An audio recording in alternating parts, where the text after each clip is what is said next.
What's up, everybody? How you all doing? This is your boy Food Junkie just coming at you with another live today. I told you guys I'll be watching a movie called One Night in Miami.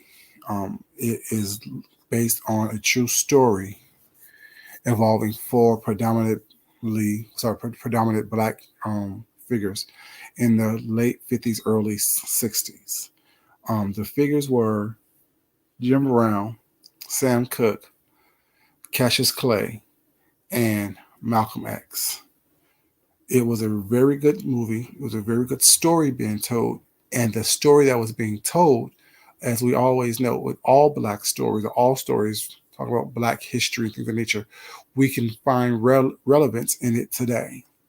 Give me 1 second. Let me connect my other device right quick so I can actually see what you guys are talking about and what's going on with you guys. Hope everyone's doing well. Hope everyone is having a great evening. Hope everyone had a great day. Hope everyone is being safe in this environment that we're in all aspects of the environment that we're in. Hope everyone's doing well and being safe with that. But this was a very good movie. Safe with that. Very good movie on Amazon Prime. It's called One Night in Miami, based on a true story involving four brothers: Malcolm X, Cassius Clay, Sam Cooke, and Jim Brown. It's a very first of all, when I heard about the movie was not. I thought it was a very unlikely pairing of characters to have come together to have conversations about their obligation in the fight for um, equality. And although it was a good movie, and of course it was for entertainment purposes and things of that nature, it was for me a conversation amongst four black men who had four different ideologies as to how to um, fight for equality. No one is right, no one is wrong. Everyone had their own way of thinking, had their own way of understanding, had their own way of fighting. Of course, we have Malcolm X, who was the start in your face militant one, who didn't believe, or after he went to jail and changed his name and changed his ways, had this very strong outpouring of what black people should do in order for them to gain their independence in this country, be it financial independence, things of that nature. Then we had Cassius Clay. We know him as Muhammad Ali. But this was before he had his ceremony, had his name changed and become a Muslim. So as Cassius Clay, he was willing to kind of buck the system, not as hard as Malcolm X did, but he bucked the system within his sport, which is boxing, and he knew that by being who he was in the boxing world will help him with the cause that he wanted to do and how he wanted to help. We all know that Muhammad Ali also didn't believe in the war that was going on, that he was drafted for. He didn't answer the draft. He actually was he went to court about that situation. We all know that, and it wasn't something he was hiding from. He just didn't believe in it. His famous quote is, "Why would he fight for a country that wouldn't fight for him? Why would he be killing Chinese people and people like that when he comes home?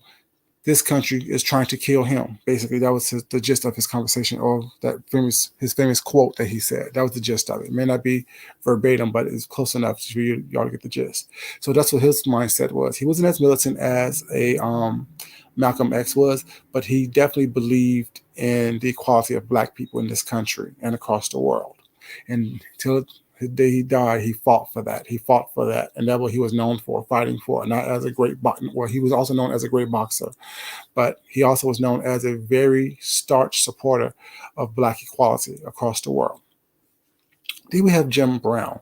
Some of you don't know about Jim Brown. Jim Brown was the man of the century in sports. He was a football player for the Cleveland Browns, and he was known as the greatest football player in the world, basically. And there was a scene in the movie where after he won a Super Bowl, he went to back to his hometown, and there was some white people that was the friends of the family, or I'm assuming that the family worked for this white family.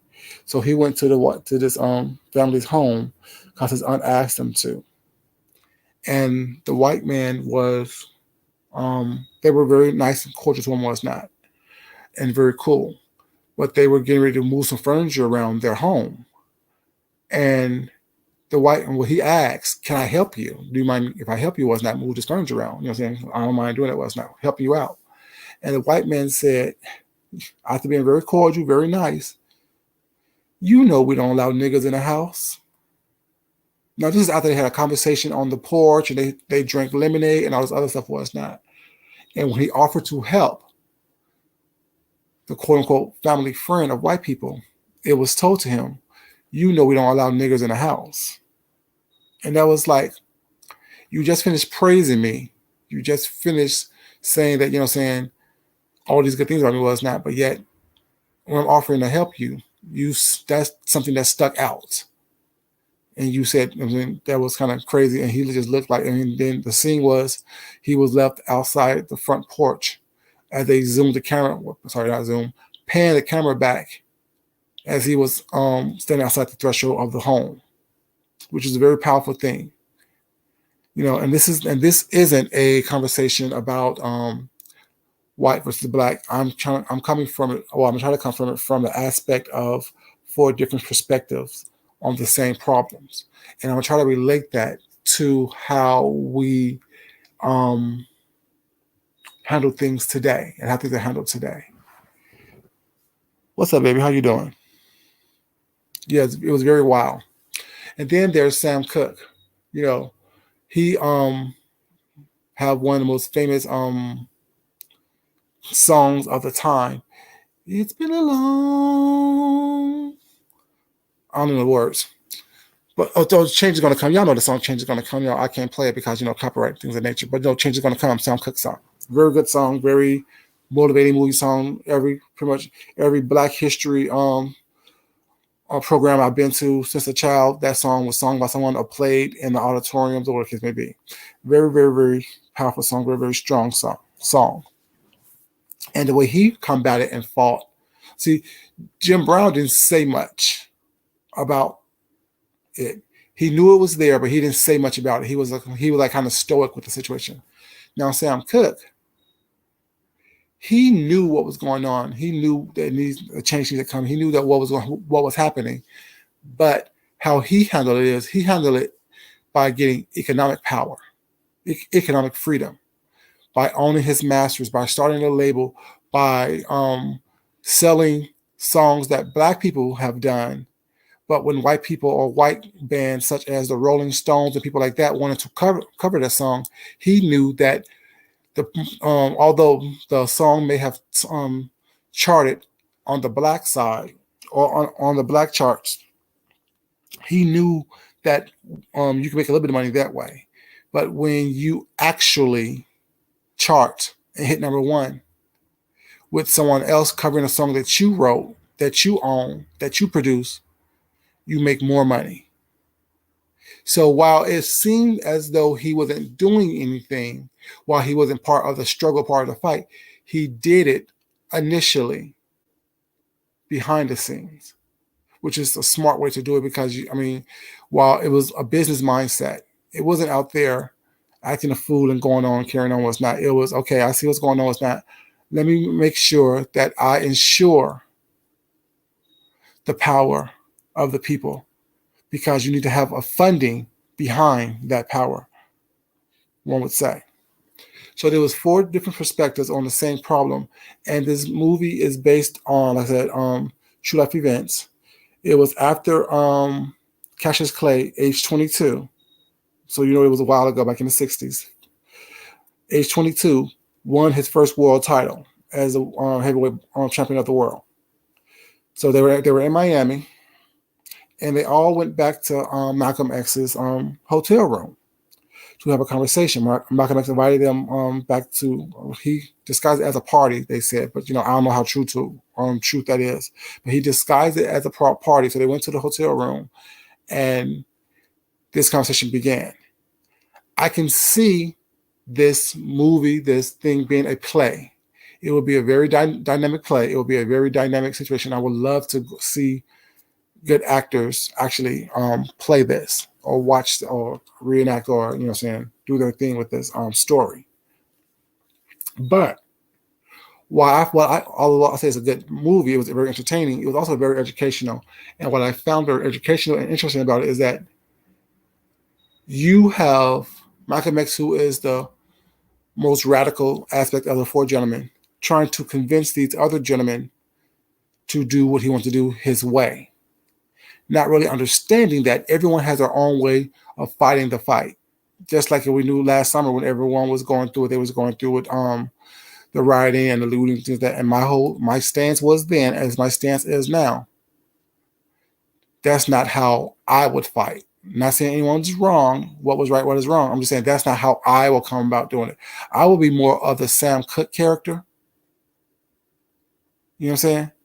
Understanding the power behind the dollar, understanding the power behind owning your own stuff, your own masters, your own recordings, and leasing it out to where when they make money, I make money, if that makes sense. I'll be more lines of that way of thinking with the situation. But so they all get to this room, the hotel room was not, where they're having this conversation. And of course, they bump heads and whatnot because they all don't think the same. And this was when when Cassius Clay was initially debating on not really debating, but deciding on if he wants to become Muslim or not and be part of the Nation of Islam. It also was at the time when Malcolm X was going through issues with the Nation of Islam. For whatever reasons, based on what they said in the movie, they said that they were the leaders of the House of the Nation of Islam was not basically doing what they were saying they was doing. They were doing all kind of things that was not keeping into what they were showing the public. I don't know how true that is. I'm just saying what the movie said. So Cassius Clay was with Malcolm, and basically what it was that he was just pretty much like another aspect of what Malcolm thought. But then Malcolm started trying to question the motives behind Sam Cooke and why Sam Cooke did what he did and moves the way he moves. And it was very interesting how, even though they all understood the same thing, had the same struggles was not as black men in this country back in those days. And even today, they had a different way of approaching it. They have a different way of looking at it. They have a different way of actually, speaking on it and making it make sense to the other person. So Malcolm pretty much embarrassed Sam Cooke by saying that, there was a song, was not all the songs that Sam Cooke played at the time or wrote at the time was these love ballads. So we know that Sam Cooke is a balladeer. It was all these love ballads and things of that nature. So Malcolm played this one song that was for the cause and asked, why aren't you doing stuff like this? So Sam Cooke leaves whatever, you know what I'm saying? Because like saying, you don't question me about how I choose to, do my thing. I'm not pretty much saying that you're wrong and how you're doing your thing was not, but I'm trying to get the aspect of economic freedom so that I can actually do what I want to do and things of that nature. So Jim Brown, once Sam Cooke left the room, Cassius Clay went behind him, chasing him. That was not, saying, to make sure he don't leave and make sure everything's okay. This is just a movie now. I don't know how true to events this is, but that's what they say in the movie. It has to be entertaining, of course. But one thing, Jim Brown and Malcolm X had this conversation about, being smart about what you do. Jim Brown was like, I see what's happening. I know what's happening. Based on the story I told you earlier about what happened to him, he's saying his whole thing was, I know even the nicest of the nice. I'm still basically, he's basically said he's still side eyeing them because he know at the root of the matter, they still may not be him because he was famous at the time, but they still look at us a certain way. And although they say they don't, in their hearts of hearts, they do. And they meaning the others. And he made a really good comments that I had to write down. The quote is as follows. The one thing that white folks are really good at is tapping into our emotions / passions to make us forget what's really important. Now that hit me so hard and so thing is because think about it. When people want to distract you, and I wrote it down because he said white folks, but I'm thinking about anybody who wants to distract and deflect. What do? They tap into the emotions of what's going on. Let's look at what's happening in this country, and let's look at what's happening on YouTube. Every time someone wants to draw you into your emotions, what do they say? They're talking about my kids. They're talking about the babies. They're talking about the kids. They're talking about the babies. How dare you talk about the babies and the kids? But when you did it, when you do it, it's okay. That's a form of deflection and distraction. And when you mention that, well, you did it, you're doing it, first thing you say is, well, we were beefing at the time. And I'm going to get you off me any way you can.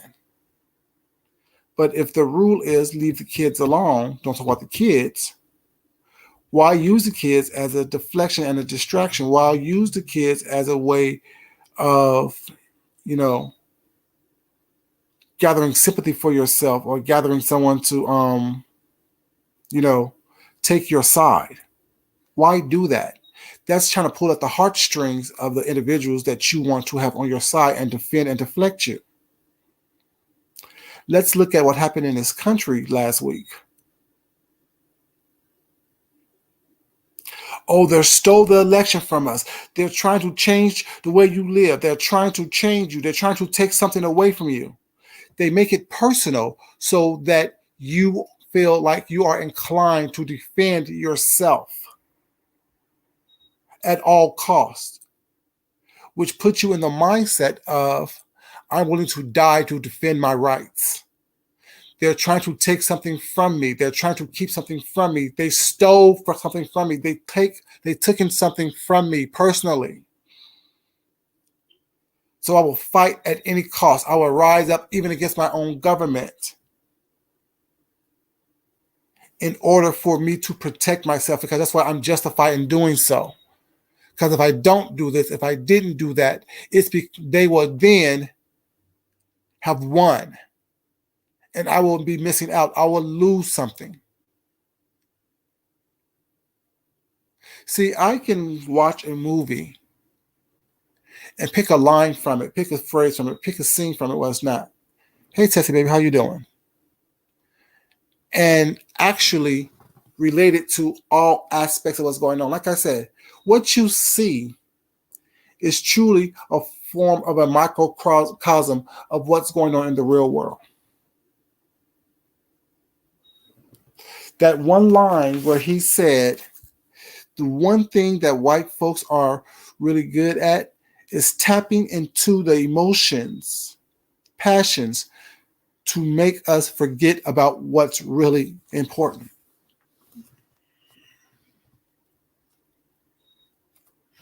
That's what's up, baby.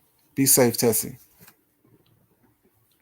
The one thing that people here on YouTube is good at to deflect and distract is tapping into your emotions about leave the babies alone. Leave the kids alone. Oh, she's a woman, so you shouldn't say that about her. Although she was the same woman who attacked you. Although she was the same woman who called you out your name. Although she was the same woman who threatened to pull up and roll up on you. Although it was the same person who was feeble, so the same person who was old, the same person who was sick, had ailments, who attacked you. So when you defend yourself, the people who, quote unquote, don't like you or don't understand what had happened is caught up in those whole emotion things, the whole passion thing of, oh my God, how dare you attack the elderly? How dare you attack this woman? How dare you attack the sick, the shut in, the shut down? Not understanding or realizing that this person was the same individual who was a woman, who was sick, who was old, who was shut down, with all these elements that they want to bring up now to throw in your face. They were the same person when they attacked you that they are now, that you're defending yourself. Oh, they stole the election. Very true, Tessie. And we definitely thrive on emotions.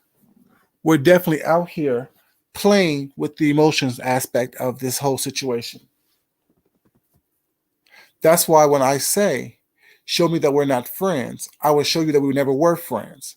Because I'm not emotionally tied to you once you try to hurt me. Once you try to harm me, once you've threatened me, there are no more emotions involved from my aspect. There's nothing I can do for you or I won't do to you to assure that you understand. I'm the utter and complete wrong one to keep playing with. When I ask you to stop or leave me alone, just do it. But A Night in Miami is a great movie, you guys. If you guys have Amazon Prime, I suggest you watch it. It's entertaining. It's also Regina King's first production on her company, I think it is. She's also a director of this as well. You know, Regina King is everything. Remember, she's like phenomenal. Emmy winning, Oscar winning, you know, Regina King is everything. Everything. Her acting skills, her ability to transform it into different characters, to be able to tell a story, to display emotions. She's phenomenal. I love you, Regina King. Love Regina King. I'm so proud of her, and that's why I'm definitely supporting this project of hers. Exactly, Samuel. Exactly. You can't be a victimizer, but then claim to be a victim at the same time when it gets too hot for you, when it gets too rough for you. And that quote that I had from this show, it just hit me like a ton of bricks. I'm like, that is so true. And he said white folks without. I'm saying anyone who is a deflector or a distractor. You know, who don't want you to see what's in front of you, who don't want you to see what's true, who don't want you to understand or respond accordingly because they're trying to distract and deflect from what you're saying, what you're doing, make you look like you're the crazy one. That's why when I say certain things on here, I always have a screenshot of what was said or what was done in order for me to, react and respond the way I react and respond. Because I know how people like to switch the narrative, how they like to switch the story.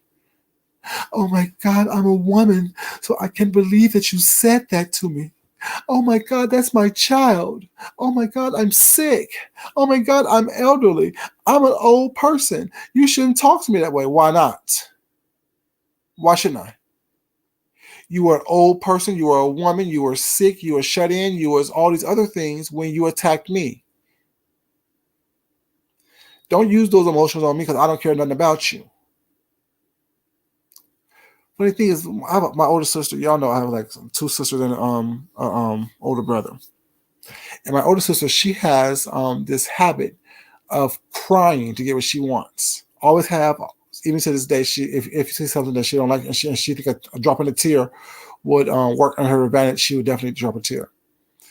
And y'all know I'm very straightforward, very blunt. Sometimes a little bit too blunt. I'm working on my tact.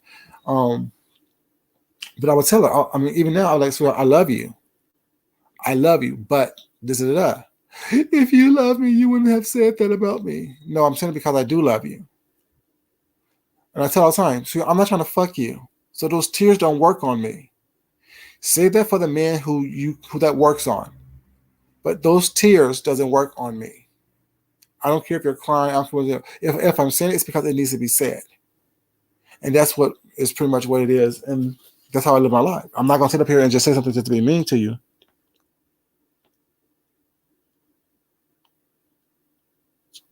I will in a second, Tessie.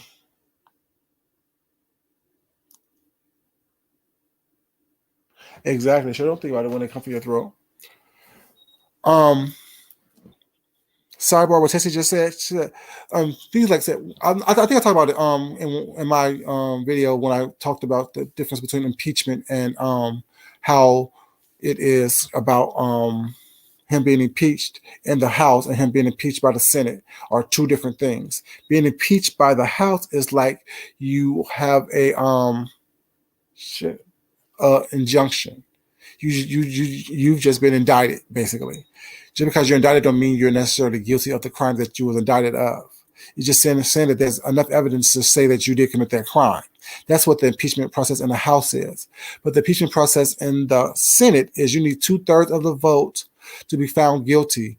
And when you're found guilty, that means that you're kicked out of office. Basically, you were fired from that position as a president.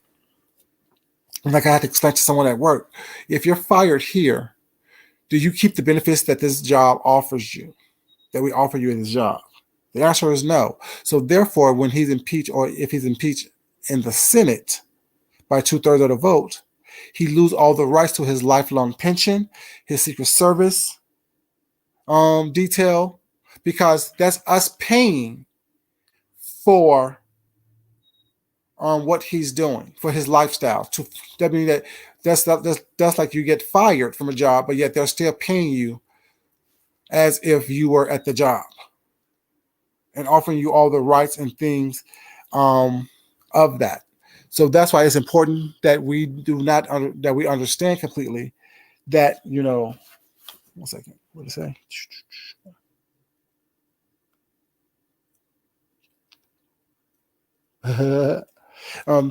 That is us giving him that right, and where the taxpayers are paying him if he's impeached by the Senate for being fired. So he will lose all that. Not only that, he also will lose the right to ever run for federal office and public office again. So that's why it's important that we don't confuse the fact that he's impeached, because when he was impeached the first time, he didn't leave the office because the Senate did not find him guilty upon the majority of the Senate. Exactly right, Tessie. He also loses the office expenses as well. Yeah, so it's about $425,000 altogether. And he also will not get a library. I mean, he also will not get a presidential library either. You know, all those things is paid for by our tax dollars. So if he's impeached by or found guilty by the Senate, all those things go away. So that means that if he's not found guilty, we're footing his lifestyle until he dies, basically. Although he's going to go down as the first president to ever be impeached twice, we are still right now, you know, paying for his lifestyle. That's what he wants. What do you mean? Oh yeah, he wants us to pay for his security detail. He wants us to pay for all those things. He definitely wants us to pay for all those things, and that's not what, you know, I want to do. So I'm definitely hoping that he is impeached by the Senate when they start that.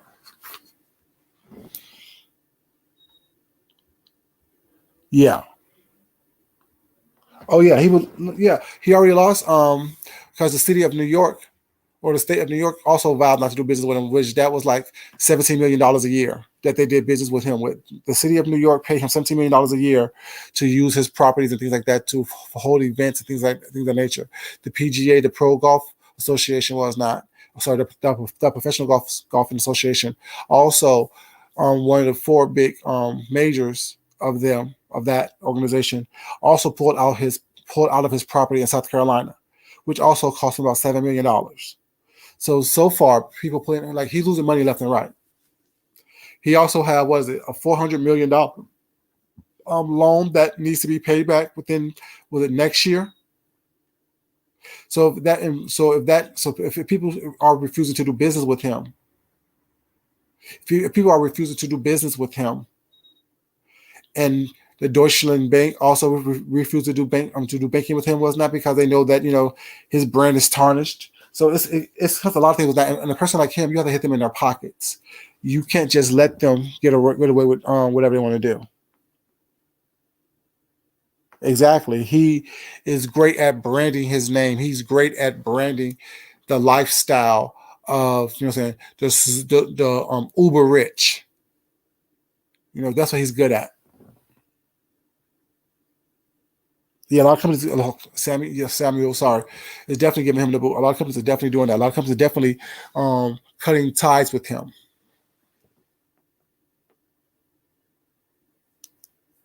Exactly. Right. He don't he doesn't own all the stuff that has his name on it.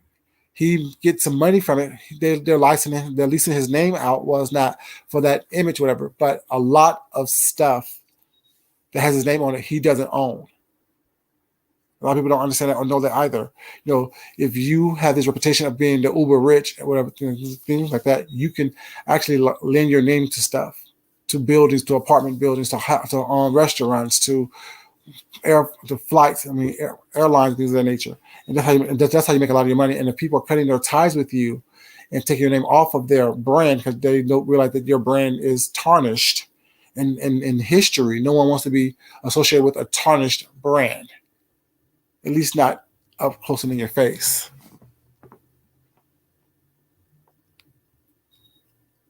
Yeah, that's the big thing from all the money. You're right about that, Samuel.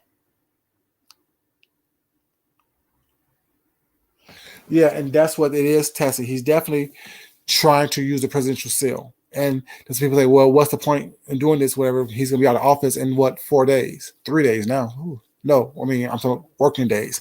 So 4 days. Today's Sunday, right? Yeah. So it's Monday, Tuesday. Yeah, shit, 4 days. He's gonna be out of the office anyway. So why impeach him? Because it takes away the power of him being an ex-president. It takes away the power of him using that presidential seal. It takes away the power of the branding of his name and the branding of president. Da da da. Not the impeached president, the disgraced president, the two-time impeached. You know what I'm saying? President. You know what I'm saying? That doesn't have the same ring to it, the same zeal. What may say? You know. Uh-huh. Oh yeah, that's why Nancy Pelosi went through the measures a couple of weeks ago when the insurrection first started. A couple of days after that, or the next day after that, she went into talking to the Joint Chiefs and stuff like that to find out what type of protocols they have in place in order for or for him to have his hand on the nuclear button. Oh yeah, this man is very dangerous. People don't understand that. Whatever they think that shit is cute. And like I said, playing off the emotions of the people that support him is what he does best. They're fighting against you. But who else does that? Oh, we're not a part of this. I'm happy we're not doing that. They're talking about us. No, we're talking about you specifically. If people want to throw themselves in front of that bullet for you or that bus for you, that's on them. But no one's speaking to no one else but you specifically once they call your name. No one's talking to the whole chat. No one's talking to the whole group. And I've been saying this for a while. Why is it always you're trying to make your name synonymous with the group's name when someone's talking about you? Why is it always, oh, they're talking about us? No, we're not talking about us. We're talking about you specifically. It's a difference. You're not going to piss on my head and call it rain.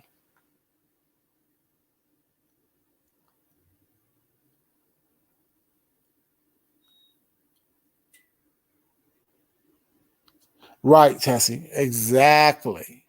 He would definitely do that. Just do something different with his brand and add that seal to it to make it seem like it's about something. Mm-mm, mm-mm.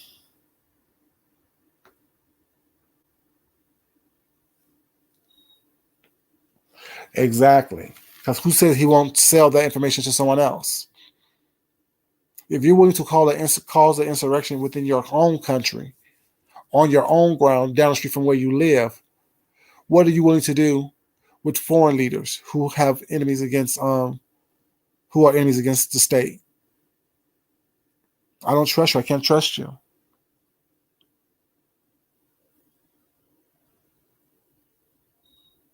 Exactly.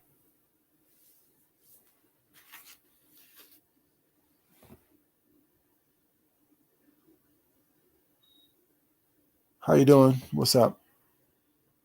And it's just funny how people get distracted very easily and take their minds and vision off the on goal of actually, being, alert to what's happening. So that's why I think that quote was so crucial in that movie. That's probably one of the best quote I heard in a movie ever because it rings so true. And while he used that quote, Jim Brown used that quote while talking about white people was not and what was going on during that time. The times really isn't that different. I think it's actually worse now than it was back then. But I'm using that quote or referring to that quote as anyone who tries to distract black, white, other, male, female, other, young, old, other. You know. Hey, Misha, baby, how you doing?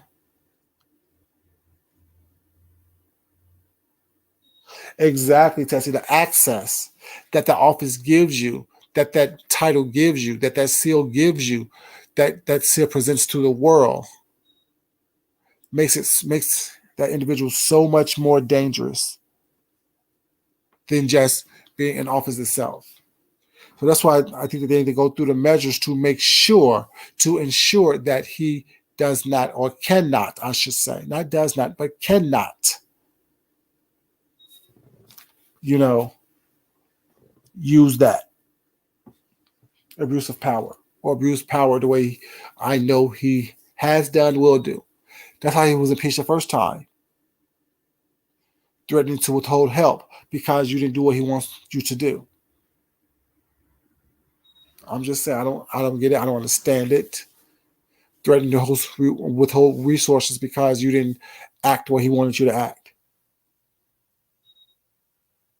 That's what dictators do. That's what people who are power hungry does. That's not how we do it here in this country. I'm just saying, in a free running democracy, that's not how we do it. You know, we help our allies. We are prevalent in what we're doing and how we do it. But yeah, if y'all have Amazon Prime, please go watch you know, One Night in Miami because it was really, really good. And like I said, I got so much from it that I can talk about different things that different little quotes in that movie can relate to. And that's what you call someone who has content and who has talent to be able to talk about anything with anyone at any time. It's not always about beefing and things of that nature. People want to be like, oh, well, this is the beef sector. That's what we do. No, that's what you do. Some of us are here because we like people who are over here. Yeah, we may have conversations with people every once in a while, but it's not and beef every now and again. But when I'm in beef, but correct bad behavior every now and again. But that's not why I'm on YouTube to be part of a beefing sector. That's not what I'm here for. I'm here to inform and entertain. You know, hence the name Food Junkie. I want to feed you, not just your body, but your mind, your spirit, your emotions, and I want you to crave it so you come back over and over and over again. Hence the word junkie. Hence the word food. I want to nourish you, and I want you to crave the nourishment that I give you, and the entertainment, and the cuss outs and everything else that I do over here. See, I said the name just sounds simple, but there's always something behind everything that I do. There's always a method to my madness. There's always a reason why I do something. There's always a reason why I say something. You may not understand it or get it at the moment, but you definitely will get it. You may have to think about it for a second or two, but you're going to get it sooner or later. And when you do get it, what's that? You realize, When I say I don't beef with people, I don't beef with you. What? Why would I beef with you? I don't know you.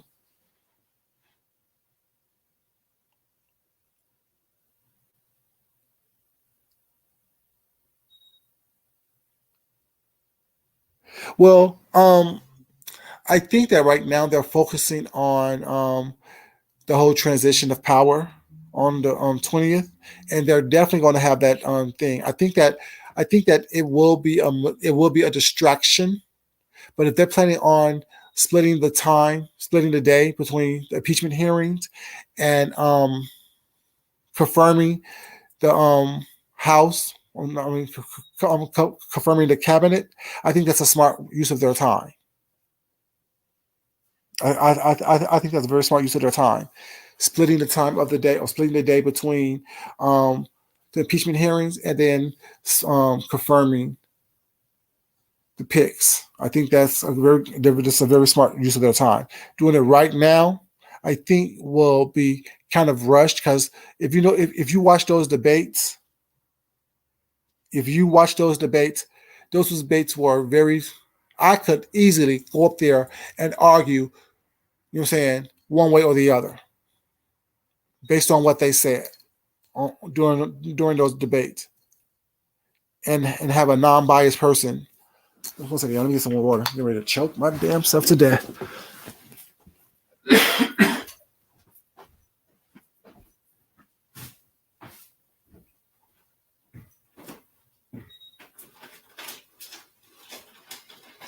It's been a long.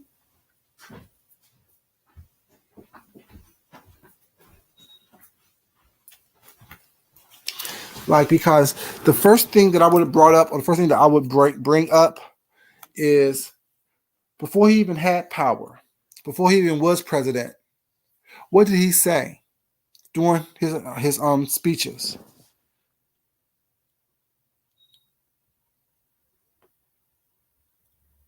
Oh, Tessie, as a private citizen, he's definitely going to be hauled into court on several different crimes that he's committed. I don't think his phones need to be tapped. I think that they are going to have an eye on him for a little bit because they don't know how he moves, but they're going to be doing investigations as well with him, criminal investigations.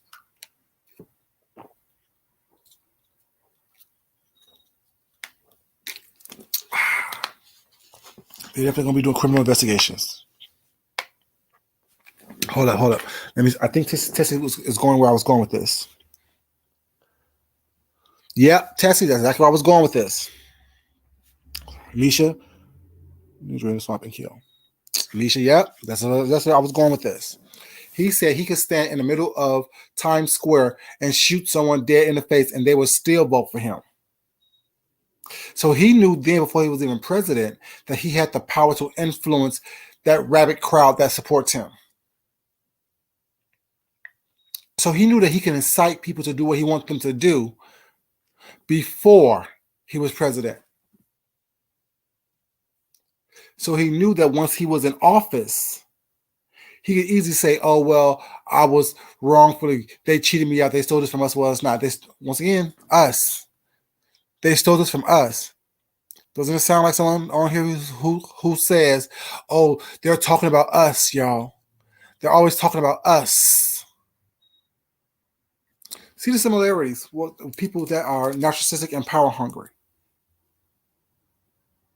and given the right environment, how dangerous they could be. Because they won't do anything. They would just incite the crowds around them that support them to do the bad work. So they can easily say, if I've done this, prove it. Call the police. Where have we heard that before? Asking questions, you guys. I'm just saying. Where have we heard people say, "Oh, if you think I did something wrong, call the police"? When we know that they may have not had their hands or fingerprints on it, but they had an influence as to what to be done, as to how it should be done. Like I said, people need to start thinking and listening about what's going on and what's not around them. That's what I'm saying. I'll be quiet. I'll be quiet.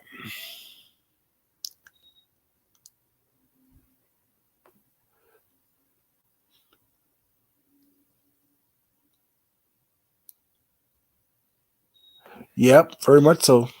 Very much so, Sam. Very much so, Tessie.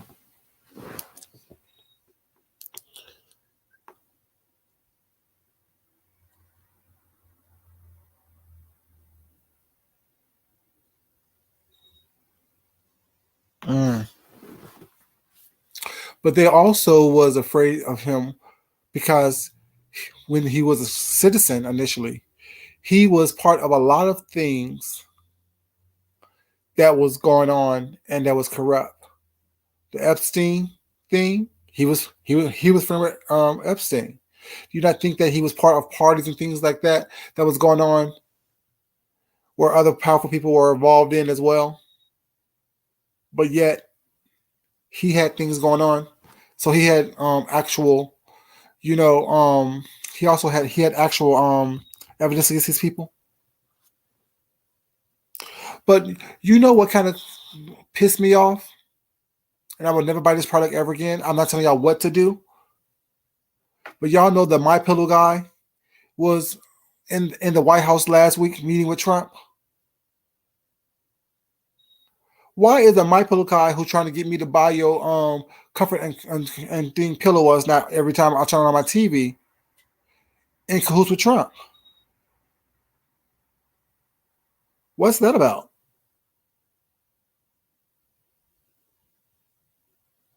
He just caused an insurrection, and now you're meeting with him privately.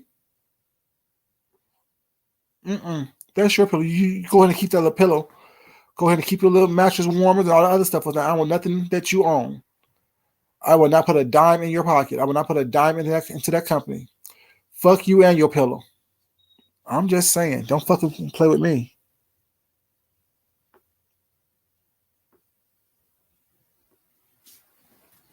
But Trump said he's not pardoning anybody. If he can't pardon himself, he can't pardon anyone. He's not gonna pardon anyone. Why you laughing at me, son? When I said "fuck you" and your pillow, I'm just saying. Yeah, but I mean, I knew that, but I didn't know that he would like after this insurrection. Why are you trying to sneak around the damn White House, meeting with him? What's that about? Knowing damn well there's cameras everywhere that someone's going to catch you on. Mm-mm. Hey, Paulette, baby, how you doing? Oh, he's gonna try, but then also he's talking about he wants a like a military send off for what? You avoided the draft with a bone spur in your foot.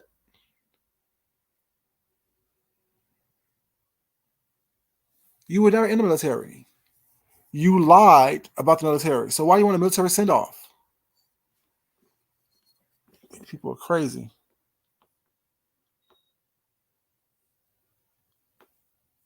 Exactly. Because you know I know. He want to put those pillows, those sheets, those damn mattress pads, all that shit.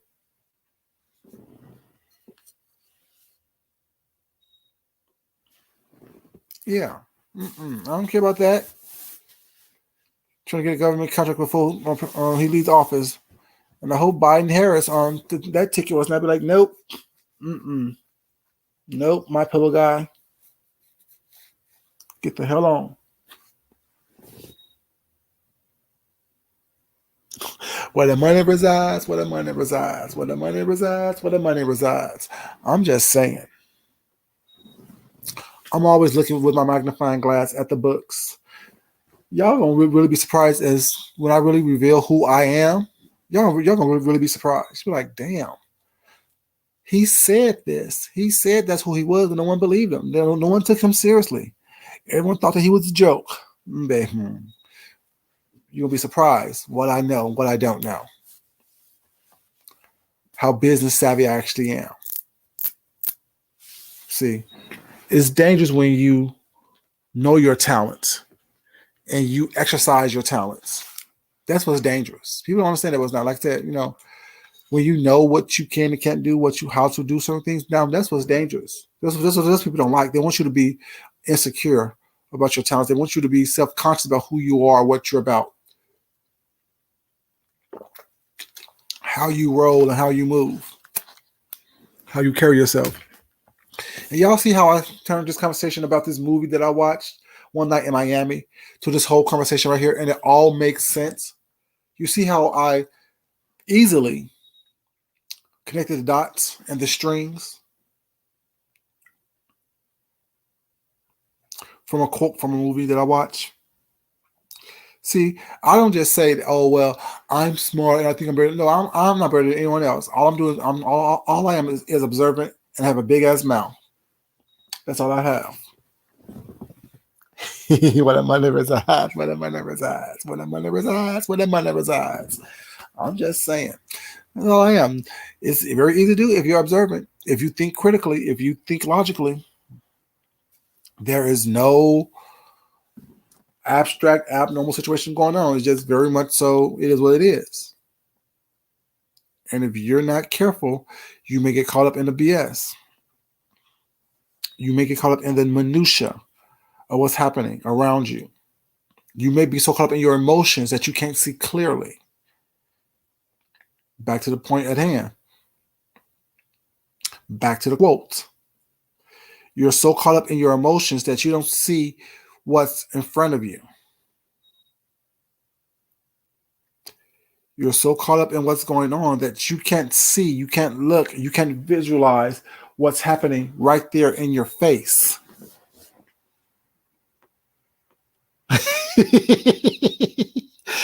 Get unstuck, Tessie. Silly self. you know. But yeah, you gotta be very careful about that. You know what I'm saying? That's why you think that's why that this quote is so important. Just those of you just coming in, let me read this quote again. This quote is from the movie One Night in Miami, where it was a night chronicling the little meeting after Cassius Clay, aka Muhammad Ali, won his first title at 22, and it was him, Malcolm X, Sam Cooke, and Jim Brown having a conversation about their roles in the civil rights struggle and how they should actually, either participate and how they should participate. And the quote was from Jim Brown: "The one thing that white folks are really good at is tapping into the emotions or passions to make us forget what is really important."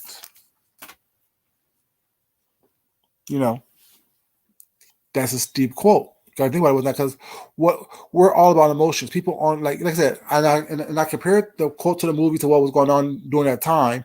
Also looked at how that affects us here on YouTube today, and how it affected what happened in the insurrection in Washington. You see how when you are it is deep. You see how when you are able to think outside the box, when you're able to think critically, when you're able to have an unbiased view on things, you can actually see what's going on, and you can see how things relate, how you can string things together, how you can pinpoint, oh, this point A goes to this point B, this point B goes to this point C, this point C goes to this point D, and on down the line, so where you can actually understand and see clearly, to remain unbiased, but still move the way you need to move to make sure that you are protected in the process of what's going on. A lot of people don't understand that. It's not that I think that I'm smarter than anybody else. Was not. I try to pay attention, and I'm so aware of my surroundings. My head is constantly on a swivel, so I can understand how I need to move, the best moves that I need to take in order for me to survive a situation. Like James always say, he rather talk to me than talk about me. I'd rather be able to talk to someone than talk about that person. I'd rather someone be able to talk to me than about me. So I have to keep my head on the swivel at all times. I'm complete. I try to be. I can say I'm always about. I try to be completely aware of my surroundings so that I know where all the exits are. I try to be able to be understand and be able to decipher quickly and analyze things quickly, so I know how I need to move. There's nothing to do with anyone else. I have to do everything with me. I told you I'm selfish that way. It just so happens that I'm nice and I'm cool. If what's best for me is also best for you, come on. But if it's me against you, it will always be you. That's for anybody.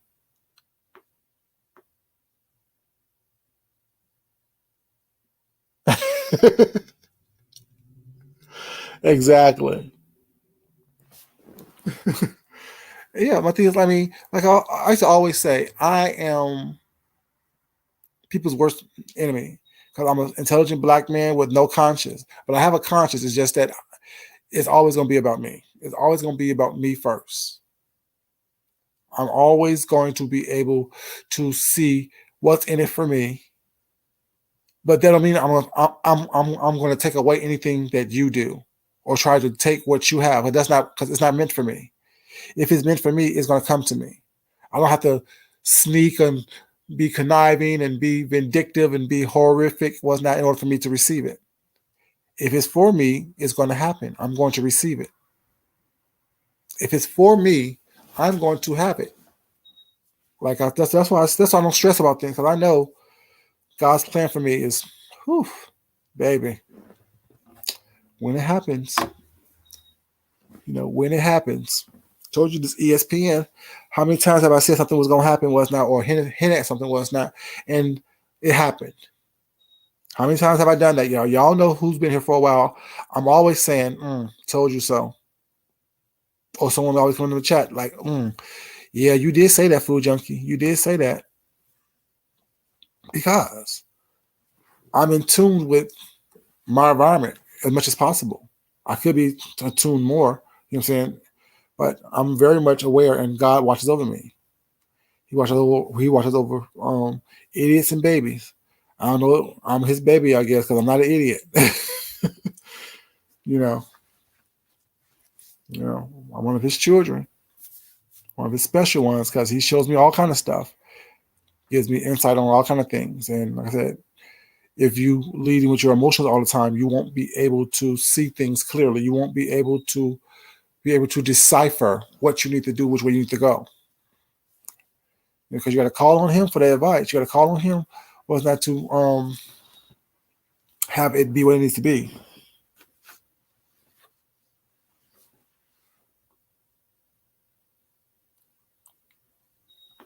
Tessie, how many times have I said that? How many times have I said that? These people, you're fighting the same person over and over again, saying the same thing about the person over and over again, is nothing new, nothing interesting was that, and I never understood how that was fun. I never understood how that is fun.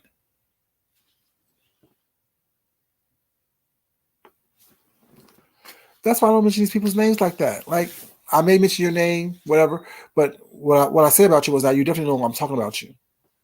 You know what I'm saying? But for the most part, your name is like, shit, gray skin on my tongue, if y'all know what that means.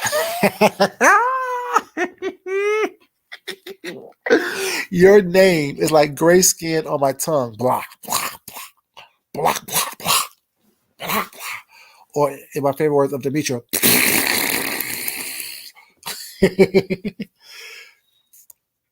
these folks' names are like gray.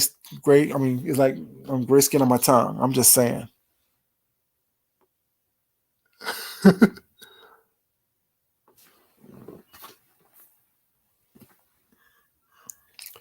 It's not a taste that I want to become accustomed to. It's boring. Like, can y'all not fight a different way? Does it always have to be the cussing, screaming, and fussing? What's not? Then I don't get it, but it's okay. I could watch a commercial and come up with a commentary. I could walk down the street and come up with commentary. There's so many things that I want to that I have commentary on that I just do on a daily basis. And I say it's not going to be a lot of numbers on it, because it's not the bullshit. It's not the yelling, the screaming, the fussing, because that's not what I do. Unless I do it, then then I get a bunch of numbers, whatever. But if I know that's how to build my channel, why wouldn't I? If I was desperate to build this channel the way people want me to build it, whatever, Why would I do that? I'm not going to do that because that's not what I want to be known for. That's not what I want to see. That's not what I want to listen to. That's not what I want my legacy to be on here. You know what I'm saying? That's not my legacy. That's not what my legacy to be. A bunch of cussing and fussing and nonsense and things of that nature. You know, don't got the energy for it. Don't got the energy for it. You know, while I can do it, it is what it is.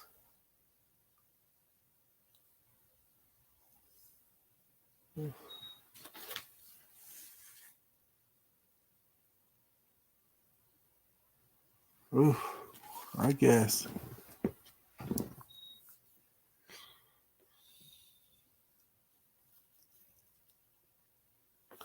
No, she's not. No, but none of these folks are. None of these folks are. None of these folks are whatsoever. They really are not. They're really not. But yeah, y'all, I just want to come to y'all and talk about this movie with that and that little quote from the movie. We had a little conversation about it. You know, saying hope that people will watch it, um, even if you don't watch this conversation. Hope you watch the movie and start your own conversations and let us know what you got from it. Let us know how you felt about the situation, what you thought was okay, what you thought wasn't okay, what you thought was cool, what you thought wasn't cool. You know, it's just an easy conversation to have. It's a very good movie to watch. You know what I'm saying? It's just another aspect of the experience that we have in history. You know, yeah, yeah. Appreciate that, Tessie. But yeah, you know, it just is what it is. I just want to thank everybody else so much for being here. People who watched the replay, thank you guys as well. Please like the video if you don't mind. I definitely would appreciate it on your way out. And y'all know I love you guys. But as always, it's not important that I love you. It's more important that you love yourself. You love someone else. You respect yourself, and you definitely respect someone else. Hey, Shakila, baby, how you doing, sweetheart? I'm ready to go now, baby. But thank you so much for joining. Watch the replay if you don't mind. You know, it's really good. It's about the movie One Night in Miami, where it basically was based on a conversation that Jim Brown, ex football a football player, Malcolm X, a civil rights leader, Cassius Clay, a boxer, and Sam Cooke, a singer. They all were friends and had a conversation after after Cassius Clay's first fight at 22 at a hotel, and they basically four men talking about different things. And that was a really good quote that I got from there that I started sparked up a different conversation as well, but along the same lines. But y'all have a great day. I love you guys. Y'all be safe out here on these streets. Be safe out there in the real world as well. Keep yourself covered. Make sure that if you see supplies that you need, please pick those up because it's going to get worse before it gets better. So I want y'all to be safe. I want y'all to be happy. I want y'all to do what y'all need to do to ensure your health and your safety. I love you guys. Y'all have a great evening. And I'll talk to y'all later. Until then, I'm out, y'all. Love you. Hold up. We discussed Jim Jones one day. We may. We may. We may. We may. Y'all have a great day, y'all. Love y'all. Peace.